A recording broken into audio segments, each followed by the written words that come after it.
There is a big difference between somebody speculating on the news, a journalist speculating on the news, even a squalid organisation like RT or these other social media promotions speculating about who was responsible and which groups were responsible for the attack in Southport yesterday or the day before. And none of that makes good reading. But for a sitting MP to promote these conspiracy ideas and at least entertain the possibility, not even in the chamber of the House of Commons, but from his desk, is utterly disgraceful. And Farage has put out a tweet, which I'm going to play here, and it's really what he doesn't quite say. It's what he intimates that is so dangerous, and it's not helped by people like Tommy Robinson chiming in. I'm going to talk about this in a second, but have a look at Farage's tweet first. Well, it's pretty horrendous. The third young girl has died as a result of the stabbings yesterday in Southport. I obviously join everybody in my horror at what has happened. I know the Prime Minister went to lay flowers and was heckled, and it shows you how unhappy the public are with the state of law and order in our country. I have to say there are one or two questions. Was this guy being monitored by the security services? Some reports say he was, others less sure. The police say it's a non-terror incident, just as they said the stabbing of an Army Lieutenant Colonel in uniform on the streets of Kent the other day was a non-terror incident. I just wonder whether the truth is being withheld from us. I don't know the answer to that, but I think it is a fair and legitimate question. What I do know is something is going horribly wrong in our once beautiful country. This needs to be seen in the context of the unrest, the riots in Southport that followed the tragic knife attack at the Taylor Swift themed holiday club, the yoga and the dance club, and the far right rhetoric that has exacerbated tensions. Now, I have in the past said, we should be thinking again about the quality of people like Tommy Robinson, because in a way he is an irrelevance, and to pursue Tommy Robinson is to pursue the genie after it's got out of the bottle, or the horse after it's left the stable. Tommy Robinson is not the problem. The problem is what Tommy Robinson started. And putting that back in the stable is not possible without a lot more work. And pinning it on Tommy Robinson will not stifle the dissent that has been created in his name. Tommy Robinson is now significantly more powerful than Tommy Robinson himself. The same thing with Nigel Farage, except Farage has crossed that Rubicon and he is now a member of Parliament and he has responsibilities. He's a leader of Reform UK, an established party in the British system in Parliament. And his social media video, The Truth is Being Withheld, about this incident is irresponsible. This, along with his questioning of law and order in the country, inflames the situation. Now, he put out that post at 5:30 odd last night, and the riots took place following that.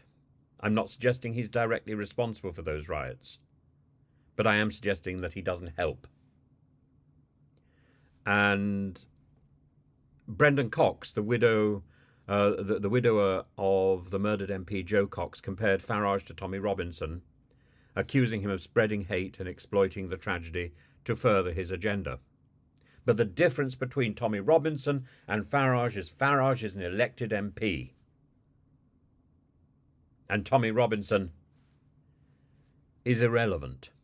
He chimed in, of course, using similar language to express fear and distrust towards the government, claiming that the authorities care more about immigrants than British children.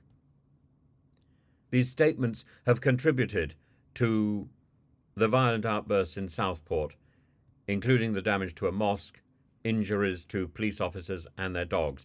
But the broader reaction is the opposition to these far-right figures. Politicians and public figures have spoken out to condemn their rhetoric, emphasizing the dangers of spreading conspiracy theories, inciting public fear. For instance, Labour MP Jess Phillips has pointed out that Farage could have sought questions in Parliament, could have sought answers in Parliament, instead of through incendiary hints on social media. Deputy Prime Minister Angela Rayner also criticised the rioting and the spread of misinformation. People have asked Farage to take down his tweet, but the damage is already done. It's not a matter of taking down your tweet. It's not a matter of locking up Tommy Robinson. The damage is already done. The genie is out of the bottle. And that is the point. And that's one of the things I've been trying to point out again and again and again. Tommy Robinson now is no threat. Police are wasting their time pursuing Tommy Robinson now. Farage is a different matter. And Farage should be held accountable by his constituents and by the rules of the Parliament. But even Farage, in many ways, Farage is now this icon, as is Tommy Robinson. They are bigger than themselves. But Farage has responsibilities. He has a job to do. And he's not doing his job sitting at a table pontificating about conspiracy theories.